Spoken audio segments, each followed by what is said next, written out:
مجھے کافی دوستوں کے میسیج آ رہے تھے اور میں نے سوچا چلو آج ہلکی سی واک کی جائے اور ساتھ تھوڑا سا گیان اور اپنا تھوڑا سا ایکسپیرینس شیئر کیا جائے.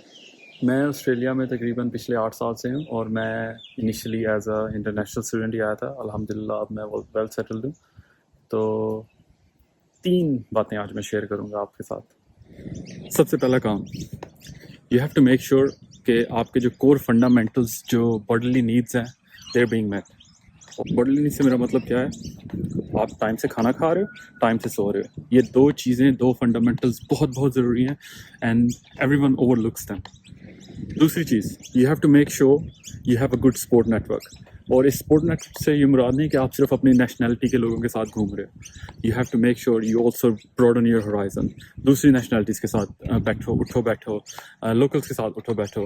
What this does, this broadens your horizons, this broadens your perspective. آپ کو زندگی کو دوسروں کے نظریے سے دیکھنے کا ایک موقع ملتا ہے اور آپ کا ایک ذہن کھلتا ہے. اور تیسری اور سب سے مزے کی چیز، this is my favourite one, you have to make sure کہ آپ جو بھی کر رہے ہو you doing it from the mindset that I am going to be the best at it. آپ کو اس کی ایک چھوٹی سی مثال دیتا ہوں. میں جب آسٹریلیا میں آیا تھا میری سب سے پہلی جاب تھی ایز اے ڈش واشر. میں ایک ریسٹورینٹ میں ڈش واشنگ کا کام کرتا تھا.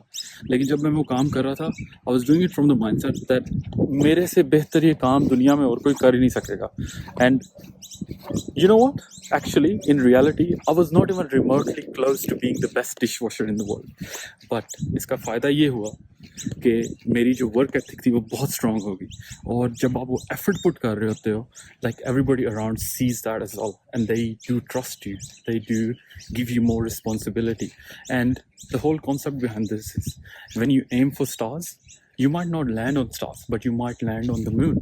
So that's the point behind it. So everything you do, you have to make sure you're doing it from the mindset that I'm going to be the best at it. اگر آپ کو میرا یہ گیان پسند آیا تو لائک اینڈ سبسکرائب اور share کرو اور کمنٹس میں بتاؤ کہ آپ کو کس طرح کے مسئلے پیش آ رہے ہیں.